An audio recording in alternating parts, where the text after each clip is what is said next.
Sahana Vavatu, Sahano Bhunaktu, Sahaviryan Karavavahai, Tejasvinavadhitamastu ma vidvishavahai. Om Shanti Shanti Shanti. Om. Sorry, just checking, make sure this is working right. Welcome back to our weekly webcast of our Saturday morning class on Shankaracharya's Atma Bodha. In the summary, you can look down and see that we are still in the midst of a section on Vedantic contemplation, verses 31 to 38. And it's such an important topic. Allow me to introduce the topic of nididhyasana one more time. By the way, nididhyasana, I've gotten some emails with questions, all of which have nididhyasana misspelled. So, for our Sanskrit students, it's formed from a desiderative. The root is, by the way, if you're not a Sanskrit student, you can ignore what I'm going to say for the next 10 minutes. But in Sanskrit, dhyai is the dhatu, the root, which means to meditate. And dhyai takes a bhyasa syllable, a reduplication syllable, di. So dhyai becomes dhyai, and then forming a desiderative neuter, didhyasana, and with the prefix ni. Ni, didhyasana, nididhyasana. Nidhyasana.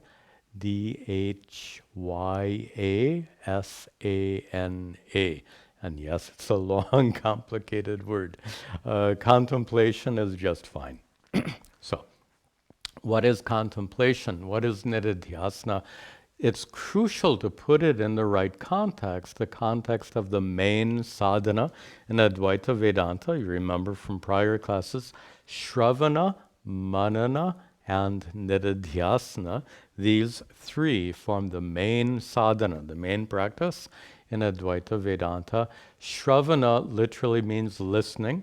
It means hearing these teachings and using these teachings to guide yourself on a process of self-inquiry, which culminates in the discovery of your true nature, and your true nature being identical to Brahman, which means you gain knowledge, jnanam, during Shravana.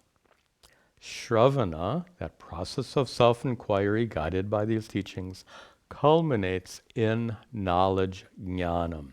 Hard to say enlightenment, but definitely knowledge. Why would I back off from saying it's enlightenment? Because that knowledge comes along with certain that we call them obstructions. Pratibandha. Pratibandha means obstruction. So you, as a result of Shravana, you gain knowledge. Knowledge of reality, knowledge of your true self. But that knowledge comes with certain obstacles, obstructions called pratibandhas, one of which is doubts. So you may have made that discovery, but our rational minds keep digging and looking and poking and find doubts, which is normal and fine. Excuse me. But we have to handle those doubts. So whatever doubts arise are obstacles to enjoying the fruits of this knowledge. And in order to fully appreciate and enjoy the fruits of this knowledge, all of those obstacles, pratibandhas, have to be removed, one of which is doubts. Samshaya is a Sanskrit word for doubt. So for the sake of removing doubt, samshaya, we have this process of manana. And as I said in a prior class, mostly what we do in this class is shravana and manana. That is, we're using these scriptural teachings to engage ourselves in a process of self-inquiry, inquiry into truth, into reality. And also, as we go through these verses, we're raising possible doubts and dismissing those doubts. So Shravana and Manana are taking place. Then there's another kind of obstacle. In addition to samshaya, doubt, another kind of obstacle we talked about several in the last two classes is viparita bhavana. Remember that term, right? Viparita, opposed. Bhavana, a feeling, a sense. So you're feeling that in spite of knowing you are other than your physical body, that habitual sense of feeling like you are an embodied person, a biological thing, that lingering feeling is viparita bhavana. And these teachings are meant, the practice of nididhyasana is meant to remove those lingering feelings, viparita bhavana. So just to summarize that, Shravana yields, or Shravana culminates in knowledge, jnanam. But that jnanam is obstructed. The fancy Sanskrit word we use for it is sapratibandhaka jnanam. Jnanam, knowledge, which is sapratibandhaka, which comes along with obstructions, obstacles. And these problems prevent you from enjoying the fruits, the benefits of this knowledge. So to remove, if Shravana culminates in jnanam, sa pratibandhaka jnanam, for the sake of removing those pratibandhas or pratibandhika, for the sake of removing those obstacles, we engage in manana to remove doubts, samshaya, and we engage in nididhyasana, Vedanta contemplation, to remove viparita bhavana. And as you see, we are in the midst of this section on Vedanta contemplation. We finished verse 34 in the prior class, so today we will continue with verse 35. Repeat after me. Nitya Shuddha Vimuktaikam, Nitya Shuddha Vimuktaikam, Akhandanandam Advayam, Akhandanandam Advayam, Satyam Jnanam Anantam Yata, Satyam Jnanam Anantam Yata, Param Brahmaham Tata, Param Brahmaham Tata. Good. Start in the last line. Param Brahma, Param, the ultimate reality, which is Brahma. Brahman, the reality because of which everything exists. Aham eva tat. Aham eva, I indeed am tat. I am that. I am that Param Brahma. I am that supreme reality. Notice once again, verses here are in the first person, not that Atma happens to be Brahman in the third person, not even you are Brahman in the second person, but rather I am Brahman. Aham eva, I indeed am tat, I am that Param Brahma, that ultimate reality known as Brahman. Statements in the first person are meant for contemplation. And at the end of this verse, I hope I remember to give you an example of how this verse would be used for contemplation. So I am that Brahman. The reality of who I am, listen carefully.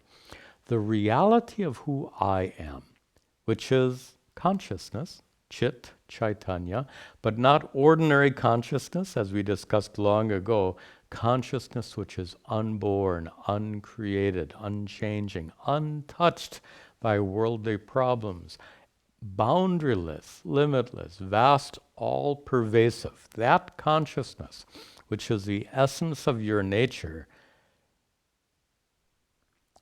Let me change the words. The reality because of which you exist and which is the same reality because of which I exist. We discussed before, there's only one Atma, one all-pervasive consciousness. The reality because of which you exist and the reality because of which I exist is the reality because of which the entire material universe exists. Everything exists. There is one reality that is manifest as the consciousness in you, manifest as a consciousness in me, and manifest as the entire universe. And that's explained in the third line, that Param Brahma, that Brahman, the reality because of which everything exists, is said to be Satyam Jnanam Anantam, Yat, that which is. And this is a quotation from the Taittiriya Upanishad. Some of you have heard this recited or chanted. Satyam Jnanam Anantam Brahma. That statement comes in the Taittiriya Upanishad. And it's a statement which indicates the nature of Brahman. The nature of Brahman is indicated here with three important words: Satyam, reality; Jnanam, consciousness; and Anantam, limitless. And to get the sense of these three words, by the way, when we study that statement, Satyam, Jnanam, Anantam, Brahma, when we study the Taittiriya Upanishad and come to that statement, we spend several classes just talking about those four words, Satyam, Jnanam, Anantam, Brahma. We'll spend classes talking about it. It's such a central teaching to Advaita Vedanta. Here we'll take it very briefly. Satyam, reality, means that Brahman is the underlying reality because of which everything exists. The underlying stuff, the material cause, as it were. Material cause, nice expression I like to use is fabric of existence. Everything is woven into this underlying fabric of existence. Brahman is that which gives existence to everything. Brahman is existence itself. Puja Swami Dayananda, my guru, had a very nice way of explaining it. He said, when you say the cloth is, he said the isness is Brahman. When you say the paper is, the isness is Brahman. When you say the hand is, the isness of the hand is Brahman, which means the very essence, which is existence itself. Pure existence is Brahman, and that which I called the fabric of existence, and that's indicated by the word Satyam. The reality because of which everything exists has to account for intelligence, knowledge. Therefore, the word jnanam comes.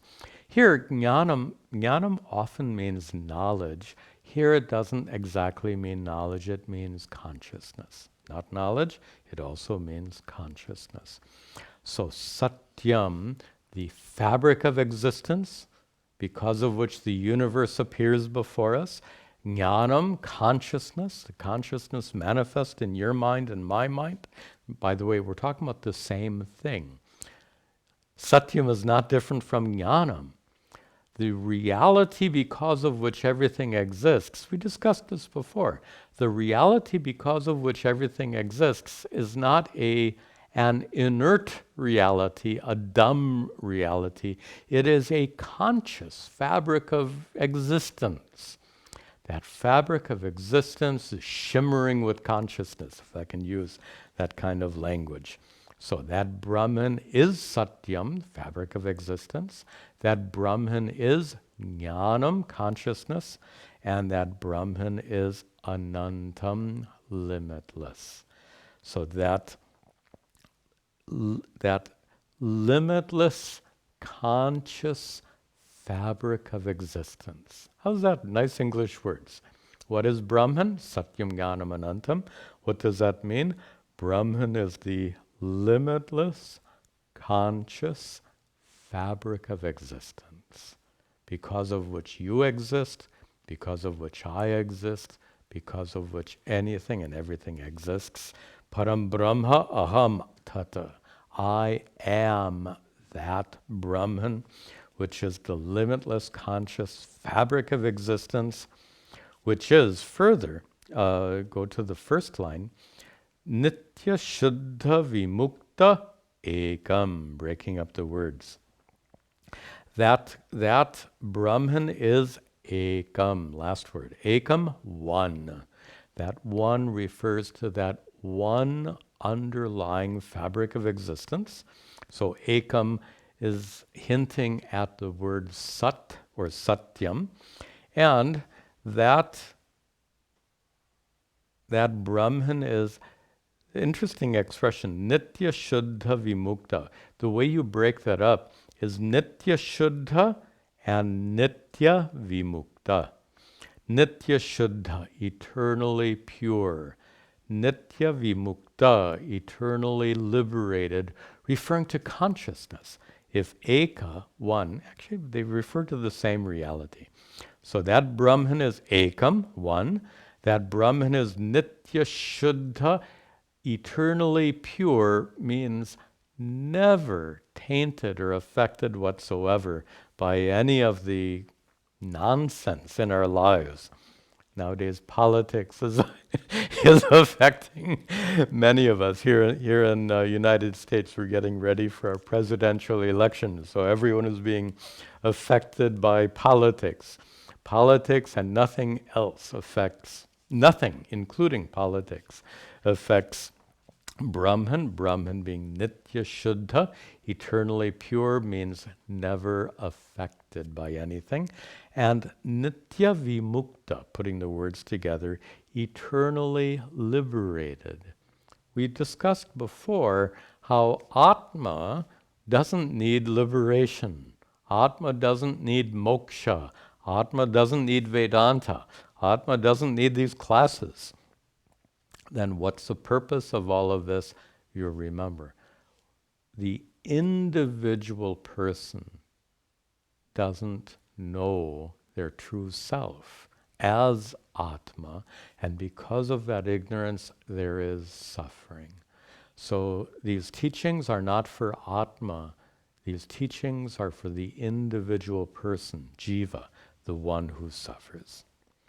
And finally, that Brahman is Akhanda, Anandam, Advayam. The words Ekam and Advayam go together. Ekam, one, but usually one is followed by 2, 3, 4, and 5. So the word Advayam comes to say, literally it means non-dual. And when you put those two words together, Ekam Advayam, it means one not followed by a second. Usually one is one of a series. But here Brahman is not, there's nothing in addition to Brahman. So Brahman is not only Ekam, one, but Brahman is Advayam. Brahman alone exists. And that Brahman is Akhanda Anandam. Ananda, the word you probably know as bliss, but I'm sure we've discussed here that we cannot translate bliss as an experience. What is our context? We're talking about Brahman. We're not talking about experience. So here, Ananda is used as a term to describe Brahman. Brahman, which is a reality because of which the universe exists, and a reality because of which you and I exist. That Brahman is Ananda, not an experience of bliss, but better translated. And I think I gave you translations before. Better translation of Ananda, fullness, completeness, perfection, wholeness, limitlessness. Oh yeah, anything other than experiential bliss. We get in trouble with that. And an adjective, akhanda, partless. There's a nice translation, undivided. So akhandanandam, undivided fullness. That's a nice translation here. Now, this verse is meant for contemplation. How does that work? You remember in the prior classes, I've demonstrated, not full demonstration, but I've explained how contemplation, nididhyasana, takes place as part of a process where you start with meditation. You start with dhyana, meditation. Through that practice of meditation, you make your mind silent. That's one part of the formal practice of nididhyasana. Then you enjoy that silence, and as I said in a prior class, just a few moments of silence, a few seconds of silence. You don't have to be immersed in pure silence for hours and hours. Great yogis can do that. I can't do that, and you need not do that. A few seconds is enough. But in those few seconds of silence, you have an opportunity to be who you are without the experience of the body, without the experience of prana, without the experience of mind, senses, intellect. The experience of body, mind, and senses is absolutely gone in that moment of silence. What remains in that moment of silence is you and only you, unencumbered by any experience. And the point here is the experience of having a body, mind, and senses leads to wrong conclusions. We've discussed this many times. Our experiences mislead us. Watching the sunset misleads us, the example we've used several times. Just as watching a sunset can be misleading, in the same way the experience of having a body, mind, and senses, these experiences are misleading. In those moments of silence, brought about through the practice of dhyana, meditation, you have an opportunity to be who you are in a state utterly unencumbered by the experience of body, mind, and senses. When that moment of silence comes to an end, you have an opportunity to reflect. And this is crucial. This is the essence of nididhyasana. After that moment of silence, you reflect on the fact that in that moment of silence, you existed as Param Brahma. You existed as Satyam Jnanam Anantam. You existed as Nitya Shuddha Vimukta Ekam, as Akhandanandam Advayam. Which is to say, the term I used in a prior class is the moment of silence, or nididhyasana in general, and the moment of silence in particular, gives you an opportunity to experientially confirm what you've known through the teachings of Vedanta. Vedanta says you are Brahman. And you might say, how can I be Brahman? I am this biological being. Well, in that moment of silence, you're not a biological being. So in that moment of silence, you have an opportunity to confirm this truth, that you are Brahman. You are Satyam Jnanam Anantam. In that moment of in that moment of silence, you and you alone exist in your true nature. After that moment of silence has passed, you can reflect on your true nature as manifest in that moment of silence, and you can confirm the truth of these teachings after the fact, not in the moment of silence, for obvious reasons. In a moment of silence, you can't think. After the moment of silence comes to an end, that's when the reflection begins. That Vedantic reflection, nididhyasana. Okay, let us continue. Next verse.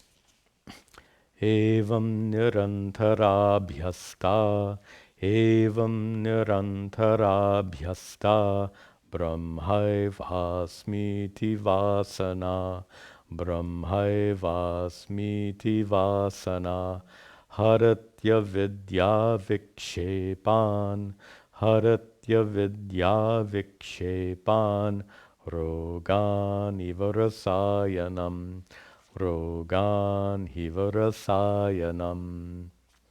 You like this. I like this verse. And I think you'll like it as well.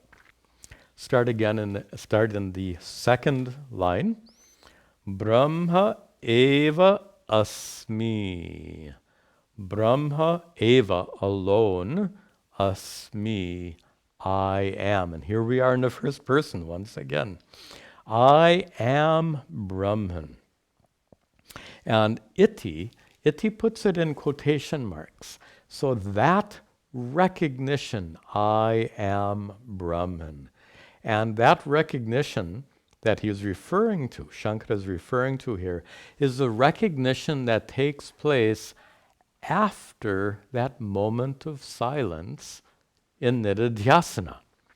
You can't have the thought, I am Brahman, while you're in that moment of silence. After the moment of silence comes to an end, you have that opportunity to recognize, yes, indeed, that moment of silence confirms the truth, the fact that I am indeed Brahman. Brahmeva asmi. I am that Brahman. Iti vasana. Vasana is a complicated word. It can lead to a lot of confusion. Vasana is a kind of mental conditioning, and often, in fact, most of the time in Advaita Vedanta, the word vasana is an undesirable mental conditioning. The feeling that you are your body.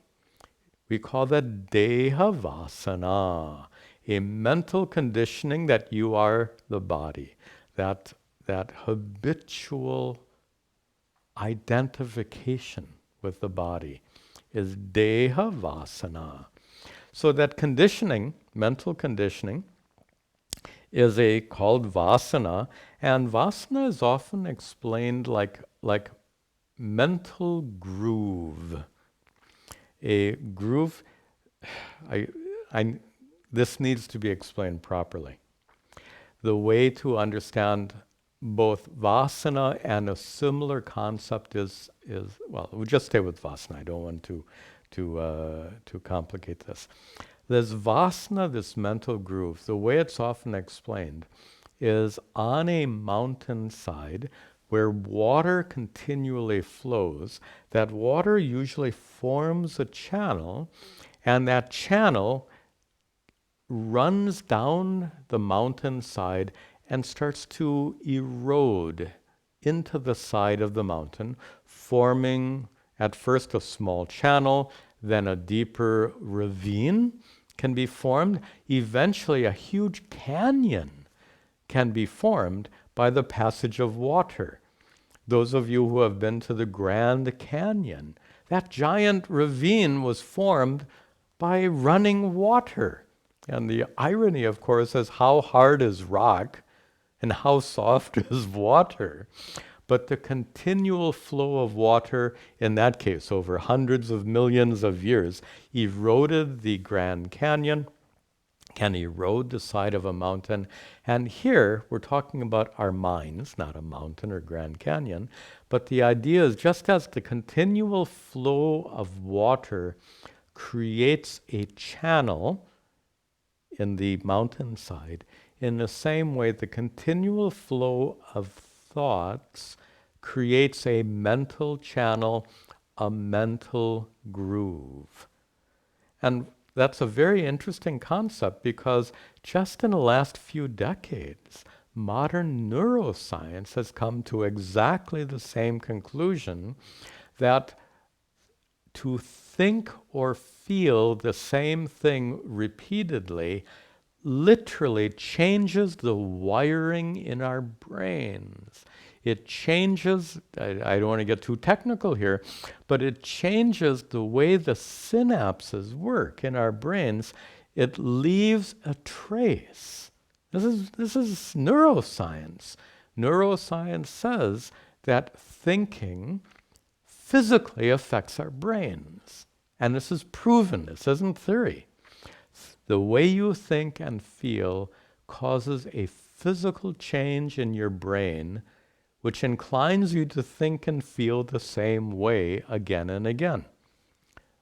This is what neuroscience teaches, and that's exactly the principle of Vasana, mental conditioning, mental habit. So here's our context. The negative Vasana is from the time you could start thinking, which means maybe when we're 3, 4, 5 years of age, we start identifying with our bodies, maybe even earlier. I don't know how an infant thinks, but as soon as we start thinking, we identify with our bodies, with our minds, with our senses, with being a limited individual, and we have spent decades and decades with that thinking, I am my body, I am my mind, I am senses, I am this individual being, and all of those experiences, all of those thoughts have left a very deep impression, a very deep vasana. And that vasana needs to be removed. That habitual identification with your body and mind is a vasana that needs to be removed. How will you remove that vasana? Well, I made up the story. Suppose a farmer has a farm on a mountainside, and this river, this channel of water flows right through the middle of his farm, and he can't plant crops where that channel of water is. So he's got this big ravine in the middle of his farm, formed by this continual passage of water.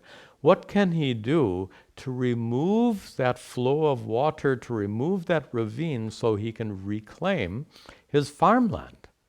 Well, how would you think about it? If you were that farmer and you had a small stream running through your farm, and that stream carved out a big channel where you can't plant crops, if you were that farmer, what would you do? Well, if you're a clever farmer, what you'll do is go up the mountain to the source of that stream, and what you'll do is dig a new channel for the stream. You will divert that stream at its source. You'll divert that stream away from your farm by digging a new channel. So in this illustration, you have an undesirable channel on your farmland, which represents the undesirable vasana, the habitual identification with our body and mind. How do you remove that habitual identification with the body and mind? How does a farmer remove that undesirable channel cutting through the middle of his farm? He creates a new channel to redirect the water elsewhere so it doesn't damage his farmland. In the same way, how do you remove this habitual identification with your body and mind? This is wonderful. by creating a new vasana. The undesirable vasana that I am this body, I am this mind, you get rid of that undesirable vasana by creating a new vasana. What kind of new vasana? I am Brahman, aham Brahma iti vasana. By creating a new mental groove.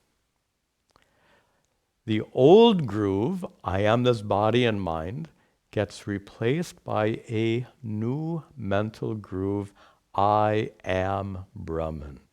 By the way, psychologists and neuroscientists are absolutely in favor of this approach.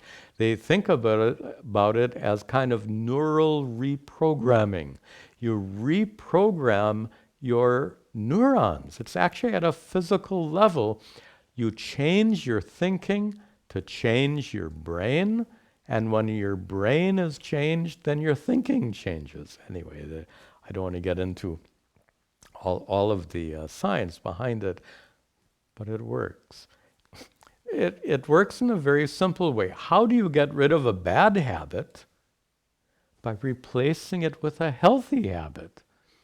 I've heard of people who smoke cigarettes, and the way they stop smoking cigarettes is they start chewing on carrots. So instead of poking a cigarette in their mouth, and they poke a carrot in their mouth. Of course, the carrot can also be a habit, but at least it's a healthy habit. You get rid of an unhealthy habit by replacing it with a healthy habit. Many of you have done that with your diet. If you have a bad habit of eating sweets, you replace it with another habit of eating something healthy. You get rid of a bad habit by replacing it with a healthy habit. You get rid of the vasana, the conditioned thinking, the habitual thinking, the viparita bhavana, that I am this body and mind. You remove it by establishing a new desirable kind of mental conditioning. A desirable mental conditioning means a desirable vasana. What is that desirable vasana? I am Brahman. Aham Brahma is iti. Aham Brahma asmi iti vasana. You establish that desirable groove in your thinking. I am Brahman. How do you do that? First line, nirantara abhyasta vasana. A vasana which is created how? Abhyasta. Through repetition. So if you want, look at this. You've been thinking you are your body and mind for 30, 40, 50 or more years. To replace 50 years of mental conditioning, you're going to have to establish this I am Brahman vasana with a lot of repetition, abhyasta. So through much repetition, how much repetition? Nirantara. Nirantara literally means continuous. Of course, continuous repetition is not possible. You have to live your life. The commentator says nirantara means chirakala, for a long time. Not continually. Commentator says for a long time. In order to remove an undesirable vasana, that you are your body, a vasana that has been developed and strengthened over decades, to remove that vasana, it's going to take a lot of nididhyasana, a lot of reflection on the fact that I am Brahman. But with that reflection, every time in meditation, I am Brahman, in nididhyasana, contemplation, I am Brahman, I am Brahman, I am Brahman. And gradually you establish a desirable vasana, the I am Brahman vasana. And eventually the I am Brahman vasana becomes stronger than the I am body and mind vasana. And in that way, in the third line, harati avidya vikshepan. In that way, the vasana You have to break the words apart here. Hadati, removes. It removes what? Avidya, ignorance.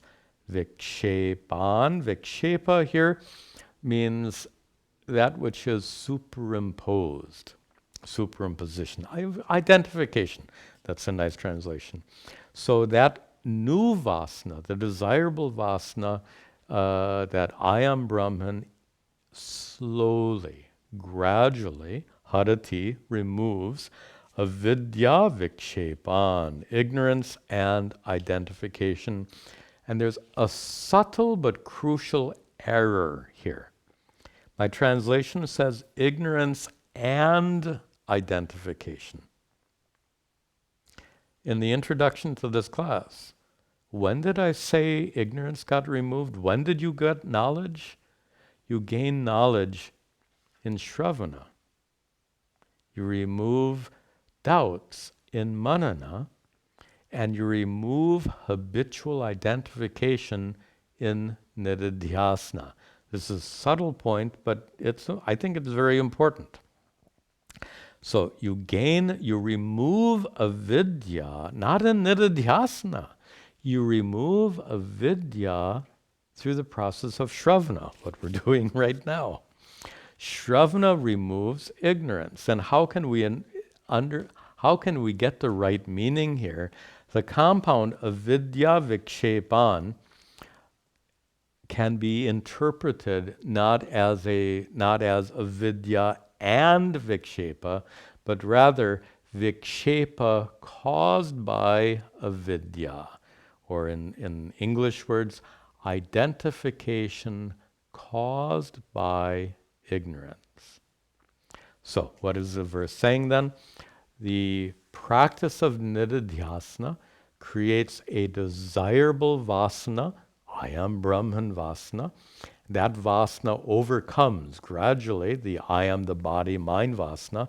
So that contemplation, that vasana, harati, removes vikshepan, all of the kinds of identification with your body, mind, and senses, all of that identification which is the result of avidya. That is the function of nididhyasana. And here comes a wonderful metaphor. Rogan eva rasayanam. Eva, just like rasayanam. Rasayanam, some of you know as medicine. Medicine removes rogan, illnesses, different kinds of illnesses. Just like medicine removes illness, in the same way, the desirable vasana, I am Brahman, removes the undesirable vasana, I am the body and mind. And what's interesting, first of all, very nice. So in order to, it's as though nididhyasana is an antidote for viparita bhavana. By the way, I've mispronounced it. Viparita is the correct pronunciation. So viparita bhavana is the problem, and the antidote to viparita bhavana is nididhyasana, or to use the language of this verse, you remove the undesirable vasana, I am my body and mind, by creating a new vasana, a desirable vasana, a new mental groove, I am Brahman. And that's just as you remove illness in the body by treating it with medicine. One last point, and the commentator brought this out as well. And he uses that term chirakala. If you have an illness and the doctor prescribes a medicine, and he says you have to take this medicine for 30 days or 90 days, means you don't just take one dose. Means you take the medicine as long as required, not just once.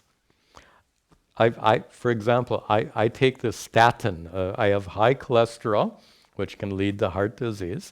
So my doctor prescribed, I take a medicine called statin. How long should I take that statin? Should I take it for a few days or a few weeks or a few months?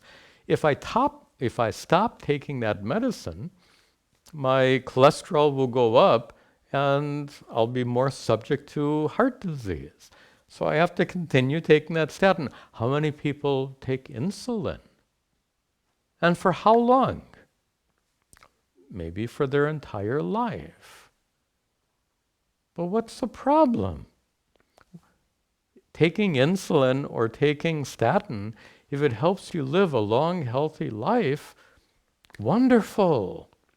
In the same way, suppose you have to do nididhyasana, not just once, not just for a week or a month, but for years or decades. We said already the undesirable conditioning has been creating that groove in your mind for decades and decades. You may end up doing nididhyasana for decades and decades to remove it. You may end up doing nididhyasana for the rest of your life. What's the problem? Nididhyasana is wonderful. To contemplate, I am Brahman, I am full, I am complete, I am vast. What a wonderful contemplation. To have to do that the rest of your life is not a penalty, it's something wonderful. So, having to take a medicine for the rest of your life is not an undesirable thing. In the same way, having to continually do nididhyasana, nothing undesirable in it. It blesses you. Okay. Let's continue. Next. Vivikta deshaha sino, vivikta deshaha sino, virago vijitendriyaha, virajo vijitendriyaha, bhavayerekam bhavayerekam tamanantamanyadhihi, tamanantamanyadhihi.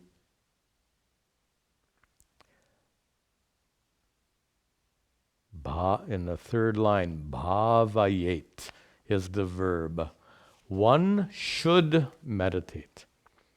Notice we have flipped from first person to third person.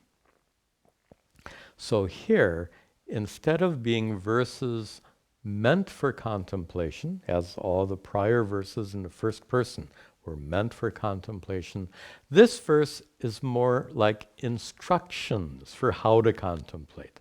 It's not meant for contemplation, but telling you, instructing you how to perform nididhyasana. So how should you perform nididhyasana? You should be asinaha. In the first line, you should be seated. Vivikta desha, by the way, breaking the words apart, vivikta deshe, when you break the words apart properly, in a solitary place. Vivikta deshe asinaha, seated in a solitary place. By the way, a solitary place need not be a cave in the Himalayas, need not be an ashram someplace in Rishikesh. A solitary place can be the study of your home when you close the door and tell your other family members to leave you alone. That's a solitary place. So seated in a solitary place, viragaha, free from desire, vijitendriyaha, having your indriyas, your senses, vijita, controlled, conquered. This language sounds so much like that of the Bhagavad Gita, chapter 6, where Sri Krishna gives instructions to Arjuna how to meditate. So you need the proper frame of mind for meditation.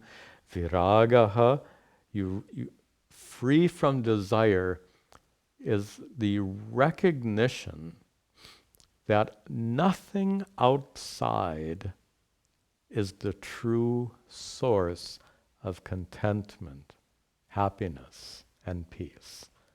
The true source of happiness, contentment, and peace is not out there in the world. It is inside you. That's the attitude of viraga, dispassion, desirelessness. With that attitude, you close your eyes and turn your attention within, viraga. Also, vijita indriyaha. Your senses are controlled, means you've learned how to ignore distractions. So instead of checking your watch every 5 minutes during meditation, which is a distraction, you learn to let go of all those distractions. You learn to ignore them. It's a matter of practice. Then, what should you do? So having seated in a solitary place, free from desire, with your senses controlled, undistracted, what should you do? Bhavayet. One should meditate. One should meditate on what? Ekam Atmanam. On that Atma, true self, consciousness, which is ekam, as we saw 2 verses ago, that one consciousness, which is the fabric of existence, because of which everything exists. So one should meditate on that one true self, ekam atmanam, tam anantam, tam, that consciousness, which is anantam, limitless, vast, all-pervasive, that one consciousness which pervades the world and is manifest in your mind and my mind. And the most interesting word here, I think, is the last one. Ananyadhihi. Here, dhihi means buddhi, intellect. Ananyadhihi, in fact, that same word comes in Bhagavad Gita. Ananyadhihi is one whose intellect is ananya, focused on nothing else. In English, it doesn't sound right. Ananyadhihi, one whose mind is focused on nothing else, which means one whose attention is completely focused on one thing and one thing only. There's several ways of understanding that, but here it refers to the attitude with which you meditate. It's an attitude, ananyadhihi, it's an attitude of complete commitment. Actually, the best way is in the Yoga Sutras, they use the right term, ekagrata. In fact, ananyadhihi, one whose mind literally has no other. One whose mind has no other means one whose mind is focused on one thing. That's the term used in the Bhagavad Gita. The term used in Yoga Sutras is ekagrata, one-pointedness. That's really what that term means. Ananyadhihi means one-pointedness of mind. This is a mental skill, a skill of meditation which is developed over time, which culminates in the ability to make your mind silent. This whole process of nididhyasana we've been discussing, it's all predicated on your ability to practice meditation effectively enough to create those few moments of silence. In order to create those few moments of silence, your mind has to be so narrowly concentrated. Chitta ekagrata, one-pointedness of mind, or ananyadhihi. And that meditative skill is cultivated. How is it cultivated? Through the daily practice of meditation. Let me just end here with a suggestion. If you don't already have a daily practice of meditation, these verses make it very clear. A daily practice of meditation is not optional, it's crucial, because it's a daily practice of meditation that allows you to develop the skill, meditative skill, so that you can make your mind one-pointed, ekagrata, so you can be ananyadhihi, have your mind absolutely focused, and when you have those skills, you'll be able to create those moments of silence, which are necessary for the sake of nididhyasana. Okay, we have one more verse on this topic of nididhyasana, then we'll move on into the next topic, which we'll see in our next class. Om sarve bhavantu sukhinaha, sarve santu niramayaha, sarve bhadrani pashyantu, ma kaschid dukkha bhag bhaveta, asato ma sadgamaya, tamaso ma jyotirgamaya, mrityor ma amritangamaya. Om Shanti Shanti Shanti. Om Tat Sat.